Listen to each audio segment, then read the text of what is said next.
I began collecting tobacco tins at first, and then the tobacco tins grew into collecting other items and larger items and counters and showcases, and my dream was one day to find the right building to open a country store museum. I had a friend of mine who knew I was looking for a building to eventually house my museum in, and the friend of mine said there was an auction up in Mount Airy, Maryland in an old drugstore, and they said, I think you ought to come up and attend the auction. You might find some items for your collection. So I had come to the auction, and I bought a couple things here at the auction at the old Myers Drug Store building on 10 South Main Street. And I went in and talked to Mrs. Myers, and I asked her if one day she was going to sell the property. And she said yes, she was thinking about it, and it may be coming up for sale maybe within a year. So I had given her my card and told her that if she wanted to sell the building, to please give me a call. Well, that followed through, and I winded up buying the building from Mrs. Myers.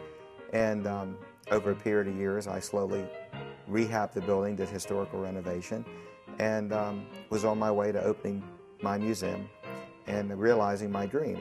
And just so one day I just started setting up the place. I knew what old stores looked like. I did a lot of research. I have a lot of early photographs on the history of drugstores, general stores, and soda fountains.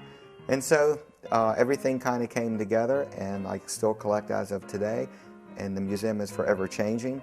That's a good thing about it. We always bring in new items to decorate the museum. A lot of the artifacts that I've collected, I've traveled all over the United States to different auctions to acquire these items. We have tobacco packs that have never been opened from 1910 and 1912. We have candy jars that are all original ground glass stopper candy jars that are over 100 years old. We have an 1898 soda fountain with an original Coca-Cola stained glass shade from the 1920s. So when you come in our museum, you come into a period of 1888 to about a period of about 1930 at the latest. This building fascinated me. It had a history. It was a place where people gathered every Saturday night. People brought musical instruments down, and they would pull up with their horse and buggies in front of this building, and they would make their own entertainment.